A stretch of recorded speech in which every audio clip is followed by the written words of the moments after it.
মদ্যপান, ধূমপান ও মাদক সেবন স্বাস্থ্যের পক্ষে ক্ষতিকর। সানডে সাসপেন্সে আমরা বিভিন্ন ধরনের সাসপেন্সের গল্প প্রচার করে থাকি, ভূত, গোয়েন্দা, অলৌকিক ইত্যাদি। ভূতের গল্পে অনেক সময় আমরা দেখেছি সেখানে ব্ল্যাক ম্যাজিক, দেবদেবী, ঝাড়ফুঁক, তন্ত্রমন্ত্র ইত্যাদির উল্লেখ থাকে। গল্পের লেখক রোমাঞ্চকর আবহাওয়া বা প্লট তৈরির খাতিরেই এগুলো ব্যবহার করে থাকেন, কোনো রকম কুসংস্কার বা অযৌক্তিক ভীতিকে প্রশ্রয় দেবার জন্য নয়। আমরা আশা করব সানডে সাসপেন্সের শ্রোতারাও সংস্কার মুক্ত হয়ে খোলা মনে গল্প শোনার আনন্দেই এই গল্পগুলি গ্রহণ করবেন। বাংলা সাহিত্যের রোমাঞ্চকর কিছু গল্প দিয়ে সাজানো আমাদের এই বিশেষ নিবেদন সানডে সাসপেন্স। আজ আপনার জন্য তারাদাস বন্দ্যোপাধ্যায়ের লেখা তারানাথ তান্ত্রিকের গল্প জরাসুর। তারাদাস বন্দ্যোপাধ্যায় প্রখ্যাত কথা সাহিত্যিক বিভূতিভূষণ বন্দ্যোপাধ্যায়ের একমাত্র পুত্র। জন্ম ব্যারাকপুরে 1947 সালের 15ই অক্টোবর, মৃত্যু 2000 সালের 18ই জুলাই। বাবার মতোই করেছেন শিক্ষকতা। রাজ্যের তথ্য ও সংস্কৃতি বিভাগের ডেপুটি ডিরেক্টর ছিলেন। তার লেখা উল্লেখযোগ্য গ্রন্থ কাজল এবং কাজলের পরের পর্ব তৃতীয় পুরুষ। আজকের গল্পটি আমরা নিয়েছি মিত্র ও ঘোষ থেকে প্রকাশিত তারানাথ তান্ত্রিক বইটি থেকে। প্রধান চরিত্রে তারানাথ এবং তারানাথের ঠাকুরদা। গল্প পাঠে মীর ও সোমক। গল্পের সূত্রধার আমি, অগ্নি। শুরু হচ্ছে জরাসুর।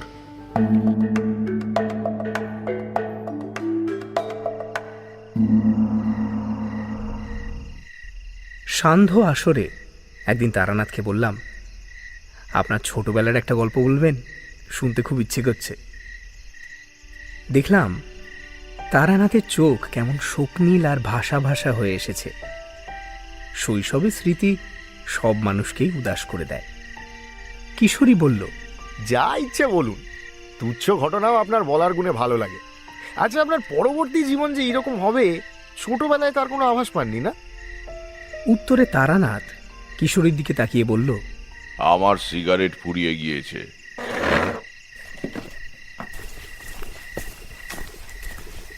কিশোরী তৎক্ষণাৎ বেরিয়ে গিয়ে মোড়ের দোকান থেকে এক বাক্স পাসিং শো এনে তারানাথের সামনে নামিয়ে রাখল।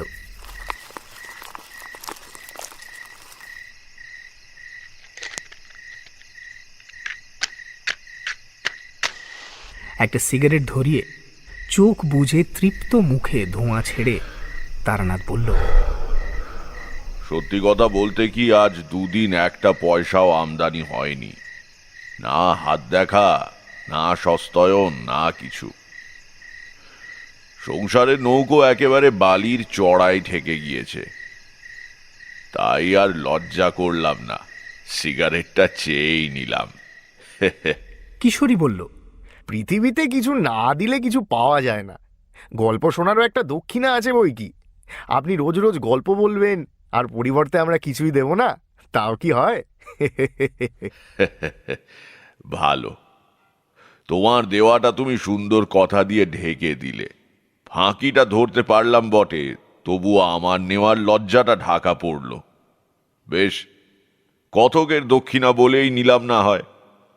বাইরে শেষ বিকেলের আলো গাঢ় হয়ে এসেছে।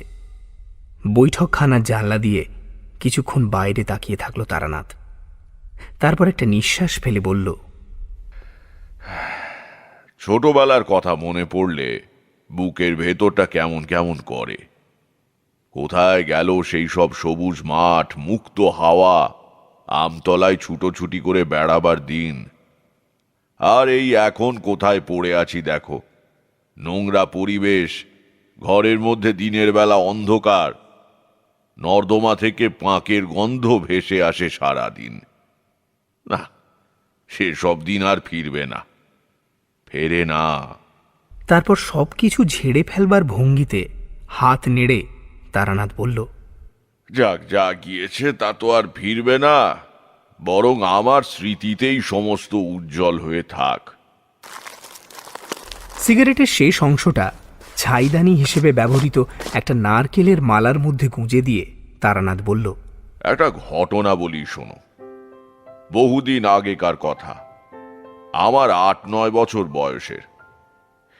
একে ঠিক অলৌকিক বা অপ্রাকৃত ঘটনা বলা যায় কিনা জানি না, কারণ বাহ্যত তেমন কোনো কাণ্ড ঘটেনি।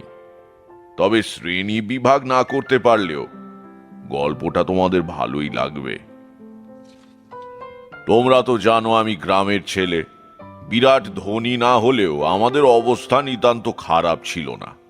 ঠাকুরদার তো ছোটখাটো একটা তালুকই ছিল। আমি সংসারী না হওয়ায় আমার দুই ভাই বাবার মৃত্যুর পর সব নষ্ট করে ফেলে। ঠাকুরদা ছিলেন ভয়ানক রাশভারী মানুষ। সমস্ত বৈষয়িক ব্যাপার তিনিই দেখতেন। তিনি বেঁচে থাকতে বাবা কেবল মাছ ধরে বেড়াতেন, আর কিছু করবার ছিল না বলে।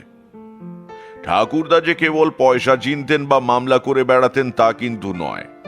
তার ঘরে অনেকগুলো সেকেলে ধরনের আলমারিতে ঠাসা ছিল নানা ধরনের বই। হাতে লেখা পুঁথিও ছিল কত। তখন বোঝবার বয়স হয়নি। এখন আন্দাজ করতে পারি কি অমূল্য সম্পদ ছিল সেই সব বই। কিন্তু সে সমস্ত আমার ভাইয়েরা নষ্ট করেছে। কে কোথা দিয়ে নিয়ে গিয়েছে তার বলা সম্ভব নয়। রোজ রাত্রিরে ঠাকুরদা লণ্ঠনের আলোয় বসে পড়াশোনা করতেন।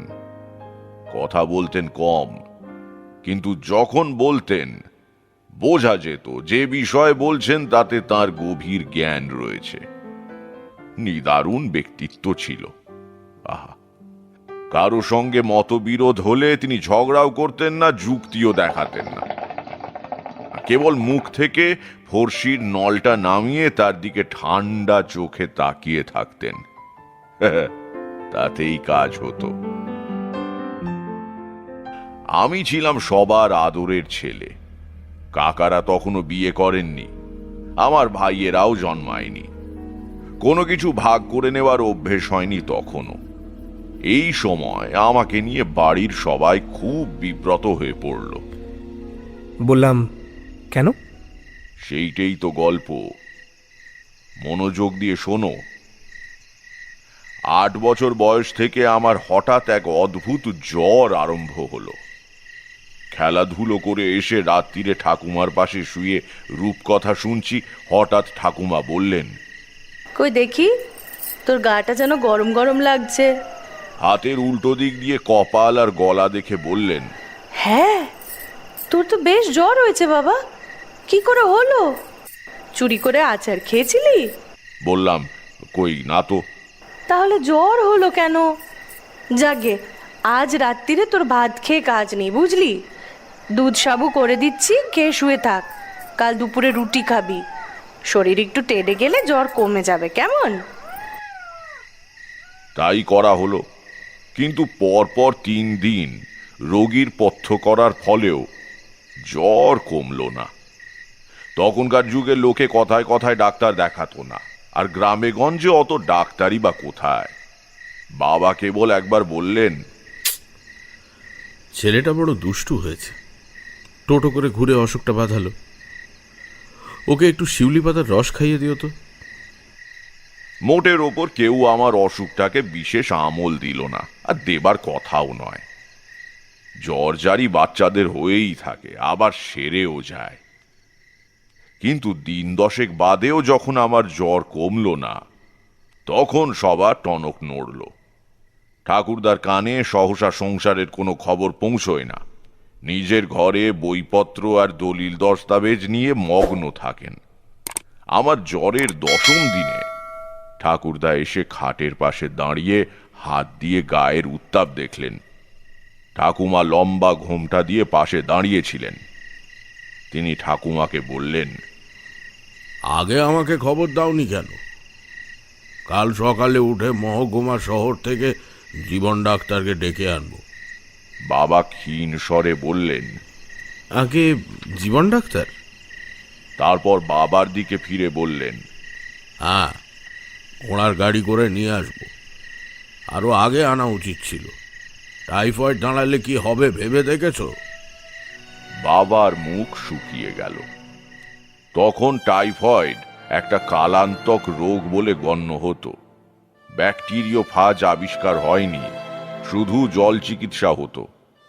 বাবা পরের দিনই দুপুরের মধ্যে শহর থেকে বড় ডাক্তার নিয়ে এলেন। ডাক্তারবাবু বুকে নল বসিয়ে পেট টিপে জিভ দেখে এবং মা ঠাকুমাকে অনেক প্রশ্ন করে তারপর বললেন। টাইফয়েড বলে তো মনে হচ্ছে না। বাবা জিজ্ঞেস করলেন, ম্যালেরিয়া? কাঁপুনি নেই, লিভার টিভার নয়, জ্বরও তো একইভাবে চলছে, ছাড়ছে না। ম্যালেরিয়াও নয়। তাহলে? বলতে পারছি না, আরও কদিন দেখতে হবে। একটা থার্মোমিটার কিনে রাখুন, রোজ 3-4 বার জ্বর দেখে লিখে রাখবেন। আপাতত একটা ওষুধ লিখে দিয়ে যাচ্ছি, সেটা খেয়ে কেমন থাকে জানালে তারপর দেখা যাবে। অর্থাৎ আন্দাজে চিকিৎসা শুরু হলো। এই সবে আরম্ভ। এরপরে কত যে ডাক্তার এলো আর কত যে ওষুধ খেলাম তার ইয়ত্তা নেই। পেটের মধ্যে ডাক্তারখানা খোলবার জোগাড় করে ফেললাম, কিন্তু বিচিত্র জ্বর কিছুতেই কমলো না। প্রায় 2 মাস হয়ে গেল। আমি তখন হাড় সার রোগা হয়ে গিয়েছি। মুখের ভেতরে একটা তেতো স্বাদ সব সময় থাকে। জানলার ধারে শুয়ে দেখি গ্রামের হরেন, রামু, শিবেন এরা সবাই গুলতি হাতে পাখি মারতে যাচ্ছে কিংবা ছিপ হাতে চৌধুরীদের পুকুরের দিকে চলেছে। আমাকে দেখে ওরা জিজ্ঞেস করে, কিরে জ্বর কমলো? আমি মাথা নাড়ি, ওরা চলে যায়। মা আর ঠাকুমা প্রায় খাওয়া দাওয়া ছেড়ে দিয়েছেন। বাবার থমথমে মুখ দেখলে আমার বুকের মধ্যে কেমন করে। এর ভেতর একদিন তিনি কলকাতা থেকেও বড় ডাক্তার ধরে আনলেন। সবই হলো, কিন্তু আমার অসুখ সারল না। জ্বর খুব একটা বাড়ে না, কিন্তু গায়ে থেকেই যায়, ছেড়ে যায় না একেবারে। সে বড় ভয়ানক সময় গিয়েছে। একদম কাহিল হয়ে পড়েছিলাম। বিছানা থেকে উঠে দাঁড়াবার ক্ষমতা পর্যন্ত ছিল না। প্রথম দিকে ঠাকুমা কোলে করে বাথরুমে নিয়ে যেতেন, তারপর থেকে ওগুলো বিছানাতেই সারতে হতো। আমার কোনো মৃত্যু ভয় হয়নি, কারণ ওই বয়সে শিশু মৃত্যুকে চেনে না। কেবল খেলতে যেতে পারি না বলে, বাড়ি থেকে বেরুতে পারি না বলে মন খারাপ লাগতো। একদিন কেবল ভয় পেয়েছিলাম। বিকেলের দিকে ঘুমিয়ে পড়েছি। তখন আমার ঘুমোবার সময়ের কোনো ঠিক ছিল না। সব কেমন উল্টো পাল্টা হয়ে গিয়েছিল। সারাদিনই শুয়ে থাকা তো, যখন তখন ঘুমিয়ে পড়তাম। একদিন বিকেলে জেগে উঠে দেখি আধো অন্ধকার ঘরে মা আর ঠাকুমা দুজনে পায়ের কাছে দাঁড়িয়ে কেমন অদ্ভুতভাবে যেন আমার দিকে তাকিয়ে রয়েছেন। ভয় পেয়ে বলে উঠলাম, মা কি হয়েছে? মা প্রথমে উত্তর দিতে পারলেন না। এখন বুঝতে পারি কান্নায় তার গলা বুজে গিয়েছিল। উত্তর না পেয়ে চেঁচিয়ে উঠলাম, কি হয়েছেটা কি? তোমরা অমন করে তাকিয়ে রয়েছো কেন? ঠাকুমা এগিয়ে এসে আমাকে বুকের ভেতর জড়িয়ে ধরে বললেন, এ কি, কিছু হয়নি, চিৎকার করছিস কেন? থাম বাবা থাম, শরীর অস্থির করবে। আর মা কথা বলছে না কেন? পুজো করতে যাবে কি না তাই। এই তো চান করে এলো, আজ যে বৃহস্পতিবার, পুজো না করে কথা বলতে নেই বাবা। তখনকার মতো চুপ করে গেলাম বটে, কিন্তু আমার বালক মনে ঘটনাটা গভীর ছাপ ফেলল। জ্বরের ঘোরে ঘুম থেকে উঠলে এমনিতেই মস্তিষ্ক যথাযথ কাজ করে না, তার উপর অন্ধকার ঘর, মায়ের অমনভাবে তাকিয়ে থাকা। এই প্রথম আবছাভাবে অনুধাবন করতে পারলাম আমার বুঝি জটিল কিছু একটা হয়েছে, এবং সেজন্য বাড়ির সবাই খুব চিন্তিত। 2 মাস হয়ে যাবার পর ঠাকুরদা বাবাকে আবার কলকাতা পাঠালেন। যে বড় ডাক্তার আমাকে একবার দেখে গিয়েছিলেন তাকে আবার নিয়ে আসা হলো। ডাক্তারবাবু অনেকক্ষণ ধরে আমাকে দেখলেন, নানা রকম জিজ্ঞাসাবাদ করলেন, তারপর চুপ করে বসে রইলেন। খাটের এধারে ঠাকুমা দাঁড়িয়েছিলেন।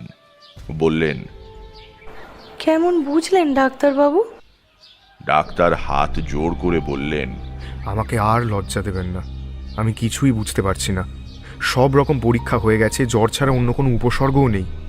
এই অবস্থায় কি চিকিৎসা করব? অন্য ডাক্তার হলে লজ্জা বাঁচানোর জন্য যা হোক কিছু প্রেসক্রিপশন করে দিয়ে যেত, কিন্তু তা করতে আমার বিবেকে বাধে।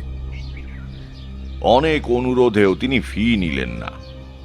বললেন, না মশাই, টাকা আমি নিতে পারবো না, এখনো পুরোপুরি চশমখোর হতে পারিনি। যদি একান্তই না ছাড়েন তবে আমার ফেরবার ভাড়াটা বরং দিন।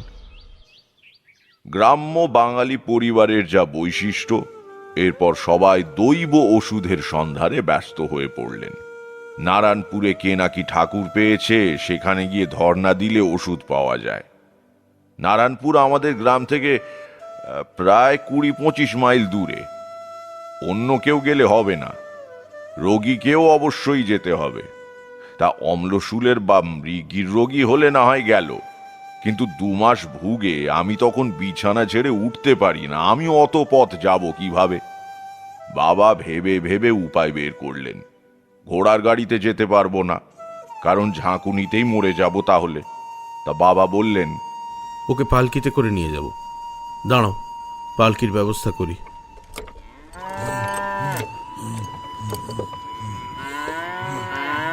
পালকিতে আমাকে নিয়ে ঠাকুমা চললেন। বাবা ঠাকুরদা পেছন পেছন এলেন গরুর গাড়িতে। মন্দিরের ভেতর ঠাকুমার কোলে সারা রাত শুয়ে রইলাম। সে সময় অতিরিক্ত ভুগে আমার যেন মাথার মধ্যে কেমন গোলমাল হয়ে গিয়েছিল। প্রায় রাত্রির বেলা আবোল তাবোল স্বপ্ন দেখতাম। এখানেও শেষ রাত্রিরে কি একটা হিজিবিজি স্বপ্ন দেখলাম, তার কোনো মাথা মুন্ডু নেই, এমনকি সকালে মনেও করতে পারলাম না। সেবায়েত সকালে জিজ্ঞেস করলো, কিছু আদেশ টাদেশ পেয়েছো খোকা? আদেশ কাকে বলে? ঘাবড়ে গিয়ে বললাম, আগে না তো, তবে একটা স্বপ্ন দেখেছি। কি স্বপ্ন? তা সেটা তো এখন আর মনে পড়ছে না। সেবায়েত বলল, তা যাকগে, ওই দেখলেই হবে। তারপর কি সব পুজো টুজো দেওয়া হলো, একটা মাদুলি ঝুলিয়ে দেওয়া হলো আমার হাতে। সেবায়েত কোষাই করে অনেকখানি চরণামৃত এনে আমাকে হাঁ করে খাইয়ে দিল। তাতে বহুদিনের ফুল বেলপাতার গন্ধ। আবার পালকি করে বাড়ি। মাদুলিতে কি ফল হলো তা বুঝতে পারা গেল না, কিন্তু চরণামৃত খেয়ে জ্বরের ওপর আমার হলো ভয়ানক পেট খারাপ। অসুখ চলতেই লাগলো। 10 দশেক বাদে বাবা একদিন টান দিয়ে মাদুলিটা ছিঁড়ে বাইরে ফেলে দিলেন। একদিন সময় সন্ধেবেলা, পরিষ্কার মনে পড়ছে দৃশ্যটা। ঠাকুরদা এসে আমার বিছানার পাশে দাঁড়ালেন। বাবা বাইরের কাজকর্ম সেরে আগে থেকেই এসে বসেছিলেন। ঠাকুরদা কিছুক্ষণ চুপ করে আমাকে দেখে বললেন, কেমন আছিস রাজ? ভুগে ভুগে কেমন আছি বোঝবার ক্ষমতা লুপ্ত হয়ে গিয়েছিল। তাই বললাম ভালো আছি। ঠাকুরদা বললেন, তোর জন্য একটা পুজো করা হবে, বুঝলি? তাহলেই তোর অসুখ সেরে যাবে। বাবা অবাক হয়ে জিজ্ঞেস করলেন, পুজো? কি পুজো? ঠাকুরদা আমার পায়ের কাছে বিছানায় বসলেন, তারপর বললেন, কাল রাত্রিরে পড়তে পড়তে একটা জিনিস পেলাম। ভগবানই পাইয়ে দিলেন বলতে পারো। আমার ঠাকুরদা নরনাথ ঘোর তান্ত্রিক ছিলেন, তা তো তোমরা জানোই। তন্ত্র সাধনার ওপর অনেক বই ছিল তার মধ্যে বেশিরভাগই হাতে লেখা পুঁথি। কিছু কিছু নষ্ট হয়েছে, কিছু কিছু চুরি গিয়েছে, আবার কিছু কিছু রয়েও গিয়েছে। তারই একটা বই পড়তে গিয়ে কাল রাত্রিরে একটা ঘটনা পড়লাম, বুঝলে? ঠাকুমা বললেন, কি গো? লেখক বলছেন, যদি কারো দীর্ঘদিন ধরে কালান্তক জ্বর চলতে থাকে এবং কিছুতেই সে জ্বর না সারে, তাহলে বুঝতে হবে তাকে জরাসুরে আক্রমণ করেছে। জরাসুর আবার কি? ঠাকুরদা বিব্রত হয়ে বললেন, সে তোমাকে বোঝানো কঠিন হবে। জরাসুরকে দেবতাও বলতে পারো, আবার উপদেবতাও বলতে পারো। এরা শুধু অনিষ্টই করতে পারে। পুঁথিতে লিখছে, জরাসুরের বিধিমতো পুজো করলে জ্বর কমে যায়। ঠাকুমা শঙ্কিত গলায় বললেন, না না, ও পুজো তোমায় করতে হবে না। ঠাকুরদা বললেন, কেন? ওসব ঠাকুরের নাম শুনিনি কখনো। আর কি বা নামের চিরি, শুনলেই শরীর হিম হয়ে আসে। দরকার হলে চেনা জানা ঠাকুরের পুজো করো, ও তোমায় করতে হবে না কো। ঠাকুরদা বাধা পেয়ে রেগে গেলেন। তিনি কারো পরামর্শে মত বদলাবার পাত্র ছিলেন না, নিজে যা ভালো বুঝতেন তাই করতেন। বললেন, বকো না, আমি কি আমার নাতির খারাপ চাই? আমি ঠিকই করছি। আমার ঠাকুরদার পুঁথি বহুদিন আগের মস্ত এক সাধকের লেখা, তা কি কখনো ভুল হতে পারে? ভগবান পাইয়ে দিয়েছেন। তাই পুজো করবে কি করে? মন্তর তন্তর পাবে কোথায়? ঠাকুরদা খুশি হয়ে বললেন, আরে ওইটাই তো মজা। জরাসুরের পুজোর সমস্ত বিধি ওই বইতে সংস্কৃতে লেখা আছে, দেখবে। দাঁড়াও, দেখাচ্ছি। একটু বাদেই ঠাকুরদা তার পুঁথি নিয়ে ফিরে এলেন। পুরনো দিনের হাতে তৈরি কাগজের পুঁথি, তাতে মোটা খাগের কলমে কালো কালিতে লেখা অক্ষর। বলা বাহুল্য, মা বা ঠাকুমা কেউই বিন্দু বিসর্গ বুঝলেন না, কিন্তু ঠাকুরদা মহা উৎসাহে গড়গড় করে দুর্বোধ্য সংস্কৃত পড়ে গেলেন অনেকখানি।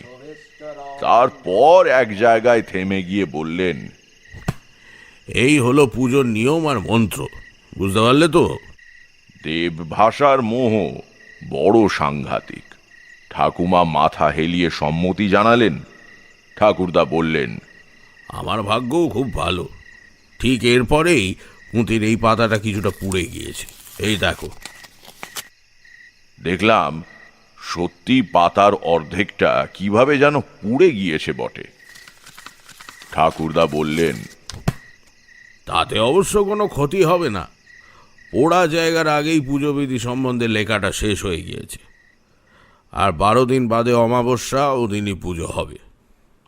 বাবাকে বললেন, হরিশ কুমারকে খবর দিস তো কাল আমার সঙ্গে দেখা করার জন্য। ঠাকুর গড়াতে দিতে হবে। বাবা বললেন, ঠাকুরও গড়ানো হবে নাকি? তা হবে বই কি, নইলে পুজো হবে কি করে? কেমন ঠাকুর? ঠাকুরদা একটু কেশে বললেন, পুঁথিতে যা বর্ণনা রয়েছে তাতে দেখা যাচ্ছে জরাসুরের চেহারা মানে খুব একটা সুন্দর নয় আর কি। তা সে আর কি করা যাবে। পরের দিন হরিশ কুমোর এসে হাজির হল।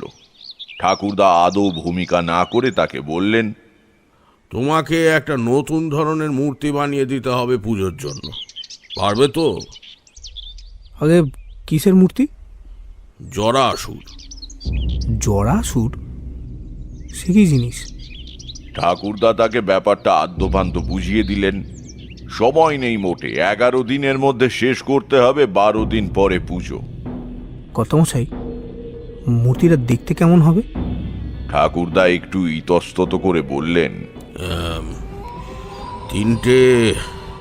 তিনটে মাথা হবে, বুঝলে? 6টা পা, 6টা হাত, পেছনে একটা মোটা ল্যাজও থাকবে। আগে ল্যাজ? হ্যাঁ, ল্যাজে আর গায়ে বড় বড় কাঁটা। গায়ের রং ঘোর কালো, 3টে লাল রঙের বড় বড় চোখ হবে, আর ভেতরে একটা চোখ থাকবে কপাল। লাল জিভ বের করে দাঁড়িয়ে আছেন জরাসুর। কি পারবে তো? একটা নিঃশ্বাস ফেলে হরিশ বলল, আগে পারবো, তবে মানে কথা হচ্ছে এই পুজো কি না করলে হতো না? কেমন যেন ঠেকছে একটা। আরে রাখো তো, তুমিও দেখি মেয়েদের মতো আরম্ভ করলে। যে রোগের যে ওষুধ, বুঝলে না? যাও কাজ করো গে। জরাসুরের পুজো নাকি বসত বাড়ির ভেতরে করতে নেই, তাই আমাদের বাড়ির বাইরে যে বড় মাঠের মতো জমি পড়েছিল সেইখানে শামিয়ানা খাটিয়ে জরাসুরের মূর্তি বানানো আরম্ভ করে দিল হরিশ কুমোর।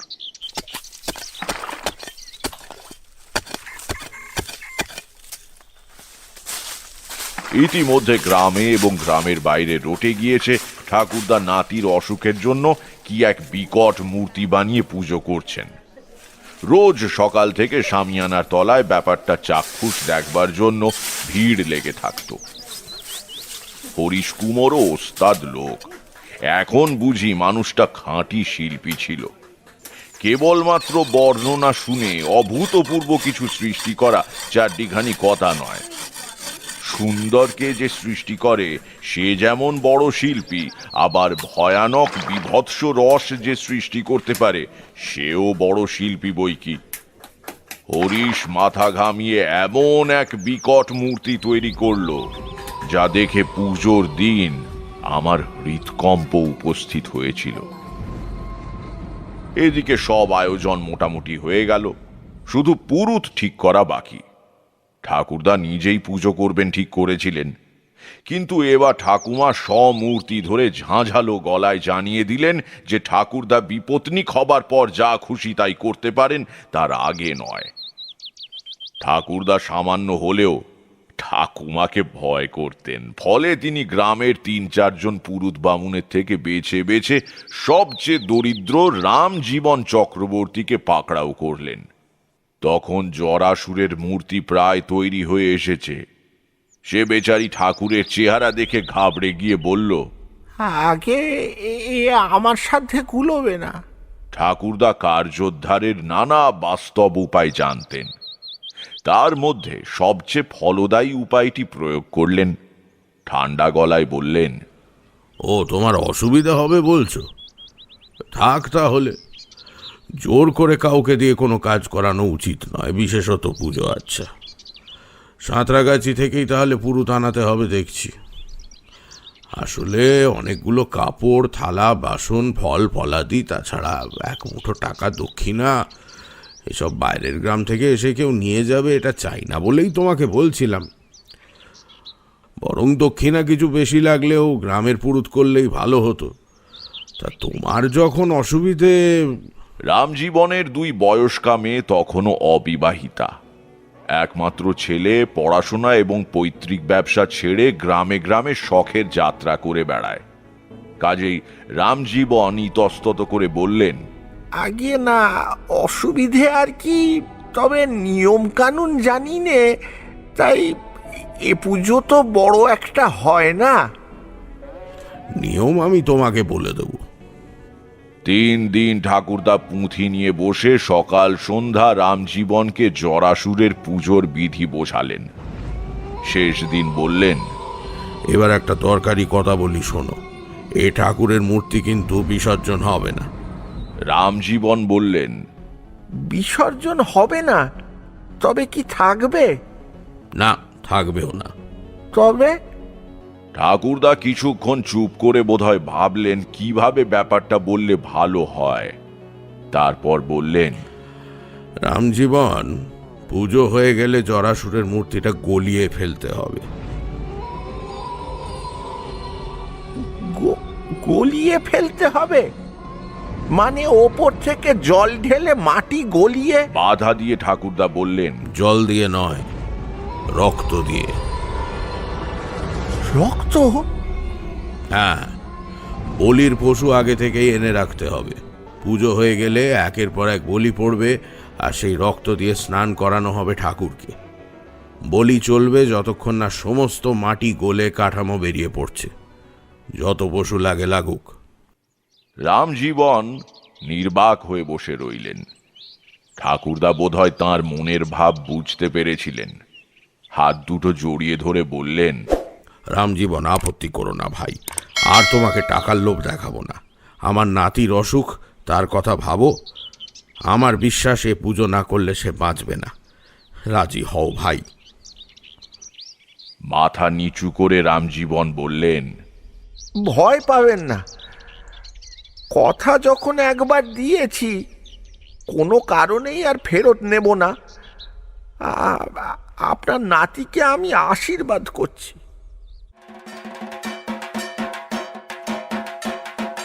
এইভাবে অমাবস্যা এলো। ভোর থেকে বাইরে পুজোর জায়গায় জোড়া ঢাক বাজছে। আগের রাত থেকে বাড়ির কেউ আর ঘুমোয়নি। মা এবং ঠাকুমা সারা রাত জেগে পুজোর সাজ করে দিয়েছেন। সাধারণত সেই সময় কারো বাড়ি কোনো কাজ উপস্থিত হলে পাড়ার সবাই সাহায্য করতে আসতো। কিন্তু জরাসুরের মূর্তি দেখে কারও সে সদিচ্ছা জাগেনি। তবে আগে না এলেও পুজোর দিন সকাল থেকেই আশেপাশের 4-5খানা গ্রাম থেকে লোকজন এসে ভিড় করল। তাদের মধ্যে মূর্তির সামনে কুশাসনের উপর স্নান করে গরদের কাপড় পরে বসে আছেন রামজীবন চক্রবর্তী। তার হাতে কোষ্ঠীর মতো গোল করে পাকানো কাগজ, তাতে তিনি ঠাকুরদার পুঁথি থেকে পুজোর মন্ত্র নকল করে নিয়েছেন। বেলা 9টা নাগাদ ঠাকুরদা আমার বিছানার পাশে এসে কপালে হাত দিয়ে জ্বর দেখলেন।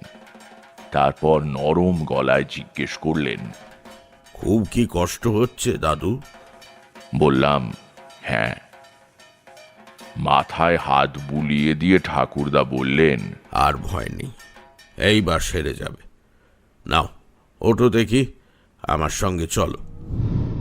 ঠাকুমা বললেন, না না, ওকে কোথায় নিয়ে যাচ্ছ? ও এখানেই থাক, ওকে নিয়ে যেও না। ঠাকুরদা মৃদু গলায় বললেন, কিন্তু পুজোর জায়গায় ওকে থাকতে হবে যে। না, ও যাবে না। ঠাকুরদা আমার মায়ের দিকে ফিরে বললেন, বৌমা, ওকে বোঝাও, বলো যে আমার নাতিকে আমি কারোর চেয়ে কম ভালোবাসি না। মা চুপ করে রইলেন। আমি বিছানা থেকে কোনো মতে উঠে দাঁড়িয়ে বললাম, চলো আমি তোমার সঙ্গে যাব। বাড়ির পেছন দিকে খিড়কির পুকুর, তার পাড়ে এনে ঠাকুরদা বাবাকে বললেন, যাও ওকে ধরে চান করিয়ে দাও, হাত ধরে নামাও পয়টা দিয়ে। পরিবারের সবাই আপত্তি করার ভাষা হারিয়ে ফেলেছিলেন। আমার গায়ে তখন কম করে 103 জ্বর। বাবা বিনা বাক্য ব্যয়ে আমাকে পুকুরে ডুব দিয়ে আনলেন।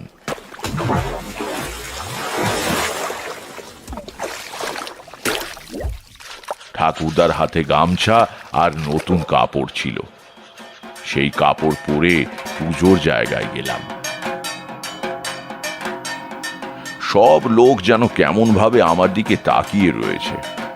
ঠাকুরের মূর্তির সামনে বসে ওপর দিকে তাকালাম।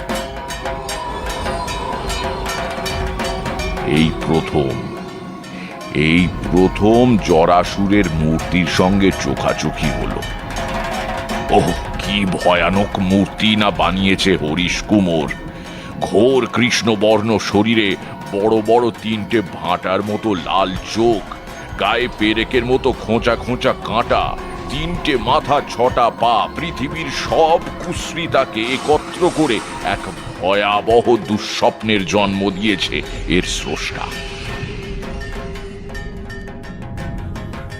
বাবা ঠাকুরদা আগেই স্নান সেরে নিয়েছিলেন। তাঁরা দুজনে আমার দুপাশে বসলেন। পুজো শুরু হলো।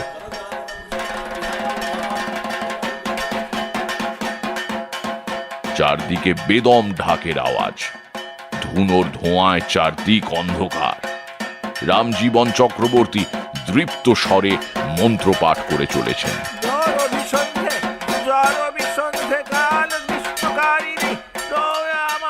আমি দুর্বল শরীরে কোনো মতে আসনে বসে আছি মাত্র।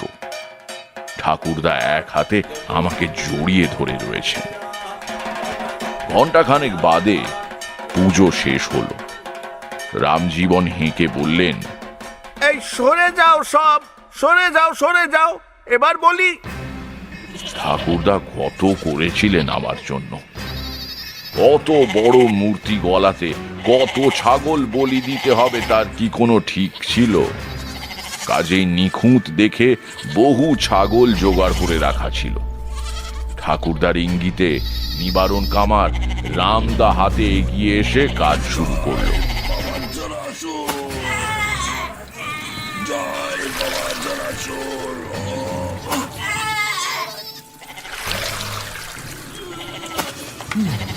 সমবেত সবাই নির্বাক আতঙ্কে তাকিয়ে দেখছে। কত মানুষ জড়ো হয়েছে সেখানে, কিন্তু এতটুকু শব্দ নেই কোথাও। জরাসুরের শরীর বেয়ে গড়িয়ে পড়ছে টাটকা রক্তের ধারা। সেই লাল রক্তে স্নান করে বিকট মূর্তিকে যেন বিকটতর লাগছে।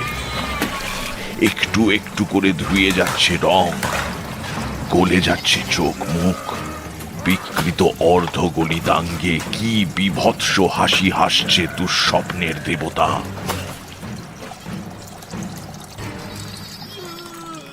বেশিক্ষণ তাকাতে পারলাম না, চোখ সরিয়ে নিলাম। পেছনে তাকিয়ে দেখি অনেকেই এই দৃশ্য সহ্য করতে পারেনি। কখন নিঃশব্দে পুজো মণ্ডপ শূন্য হয়ে এসেছে। সেই শূন্যতার মধ্যে কেবল একটু বাদে বাদে উঠছে নামছে নিবারণ কামারের রামদা। তারও চোখ জরাসুরের মতো লাল হয়ে উঠেছে, সর্বাঙ্গে চকচকে ঘাম।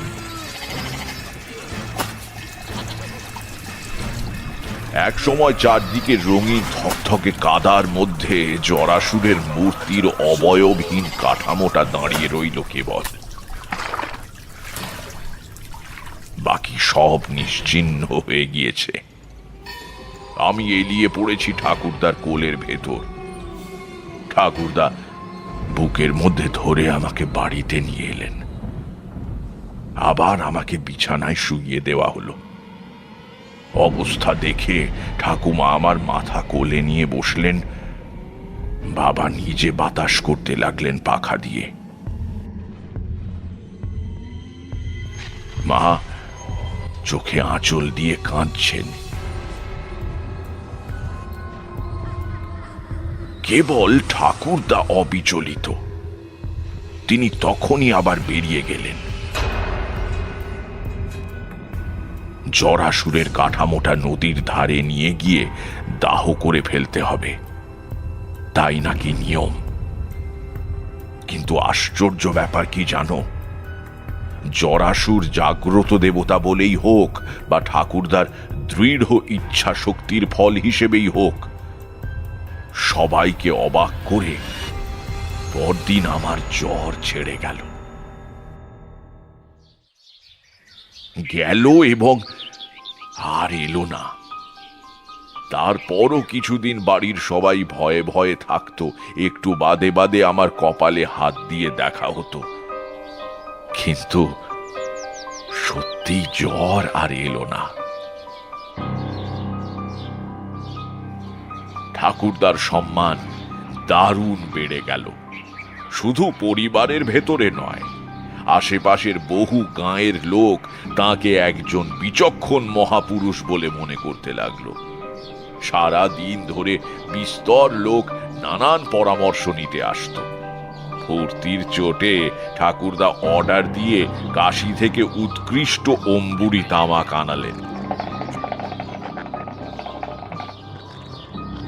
অবশ্য এ সম্মান বেশি দিন ভোগ করতে পারেননি তিনি। আমার জ্বর সারার ঠিক 6 মাসের মাথায় ঠাকুরদা মারা যান। যন্ত্রণাহীন মৃত্যু, কাউকে কষ্ট দিলেন না, বিছানাতেও পড়ে রইলেন না। একদিন সকালে তাকে ডাকতে গিয়ে দেখা গেল বিছানায় তার প্রাণহীন দেহ পড়ে। রাত্রিরে ঘুমের মধ্যে কখন প্রাণ বেরিয়ে গিয়েছে। বোধহয় মৃত্যু আসন্ন অনুভব করে ইষ্টমন্ত্র জপ করছিলেন, কারণ ডান হাতের বৃদ্ধাঙ্গুষ্ঠ দিয়ে কর ধরা ছিল। সবাই বলল সন্ন্যাস রোগ। এইভাবে ঠাকুরদা চলে গেলেন। ঘটনাটা এইখানেই শেষ হতে পারত, কিন্তু হলো না। বিধাতা পুরুষ বড় রসিক। আমি জানতাম না যে এই ঘটনার একটা বৃহত্তর উপসংহার রয়েছে। জানলাম প্রায় 25 বছর পরে। তখন আমার অনেক সাধু সঙ্গ করা হয়ে গিয়েছে, পাকা ভবঘুরে তান্ত্রিক তখন। একদিন ঘুরতে ঘুরতে এক গ্রামের প্রান্তে একজন সাধুর মঠে আশ্রয় নিয়েছি সন্ধেবেলা। বেশ সৌম্য দর্শন সাধু, ভারী ভালো ব্যবহার করলেন আমার সঙ্গে। আহা, তাঁর আদেশে তাঁর শিষ্যরা আমাকে যত্ন করে খাওয়ালো রাত্রিরে। সুন্দর শোবার জায়গা করে দিল। পরদিন সকালেই আমি চলে যাব, তাই রাত্রিরে খাওয়ার পরে সাধুর কাছে তার আতিথেয়তার জন্য ধন্যবাদ জানিয়ে বিদায় নিতে গেলাম। প্রাথমিক আলাপের পর নানা বিষয়ে কথাবার্তা আরম্ভ হলো। অনেক রাত অবধি গল্প চলল। কথায় কথায় সাধুকে জরাসুরের পুজোর ব্যাপারটা বললাম। সে কি? শুনে সাধু চমকে আমার দিকে তাকিয়ে বললেন, তোমার ঠাকুরদা জরাসুরের পুজো করেছিলেন? সে যে বড় সাংঘাতিক দেবতা, তার কথা তোমার ঠাকুরদা জানলেন কি করে? বললাম, ঠাকুরদার অনেক পুরনো পুঁথি ছিল, আমাদের পারিবারিক সম্পত্তি তাতেই পেয়েছিলেন। সাধু বললেন, কিন্তু সমস্ত বিবরণ পড়েও তিনি পুজোয় নেমেছিলেন? পুজোর সংকল্প কার নামে হয়েছিল? বললাম, ঠাকুরদার নামেই। বাবা নিজের নামে করতে চেয়েছিলেন, ঠাকুরদা রাজি হননি। পুঁথিটা আস্ত ছিল?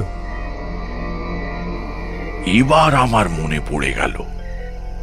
বললাম, না, শেষের পাতার অর্ধেকটা কিভাবে যেন পুড়ে গিয়েছিল। অবশ্য তাতে কোনো ক্ষতি হয়নি।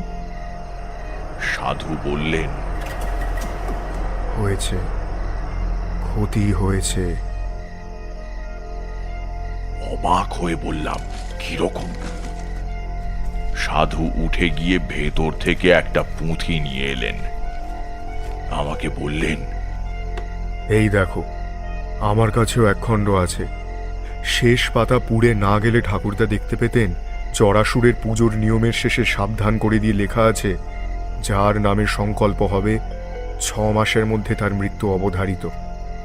6 মাস পরেই তো তোমার ঠাকুরদা মারা গিয়েছিলেন বলছো। আমি নির্বাক হয়ে বসে রইলাম। আজ কোথায় বা স্নেহময় ঠাকুরদা, কোথায় বা ঠাকুমা, মা, বাবা? সব স্বপ্নের মতো মিলিয়ে গিয়েছে। একটু পরে বললাম, সাধুজি, আপনার বোধহয় একটু ভুল হচ্ছে। উনি বিস্মিত হয়ে বললেন, ভুল? হ্যাঁ, ও পাতাটা আস্ত থাকলেও ঠাকুরদা পুজো করতেন। আমি ঠাকুরদার নয়নের মণি ছিলাম। সাধু চুপ করে রইলেন।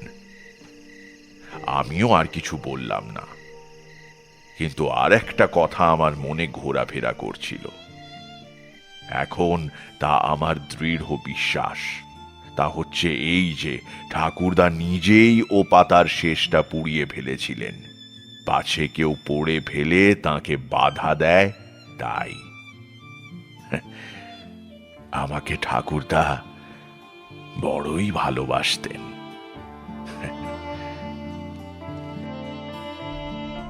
তারানাথ তান্ত্রিক গল্প থামিয়ে চুপ করে রইল। জল চকচক করছে নাকি তার চোখে? এই প্রথম আমি আর কিশোরী তারানাথের গল্পের শেষে বিশ্বাস অবিশ্বাস নিয়ে কোনো প্রশ্ন ওঠাতে পারলাম না।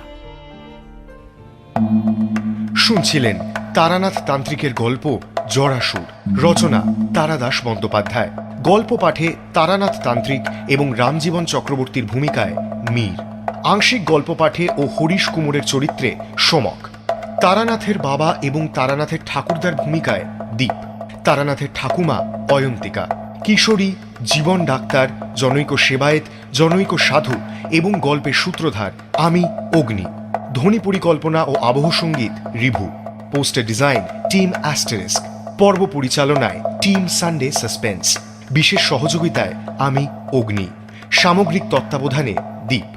মির্চির তরফ থেকে আন্তরিক ধন্যবাদ লেখকের স্ত্রী মিত্রা বন্দ্যোপাধ্যায়কে এই বিশেষ উদ্যোগে আমাদের পাশে থাকার জন্য। শেষ হলো তারাদাস বন্দ্যোপাধ্যায়ের লেখা তারানাথ তান্ত্রিকের গল্প জরাসুর। আগামী সপ্তাহে আরও একটি রোমাঞ্চকর গল্প নিয়ে হাজির হবে সানডে সাসপেন্স।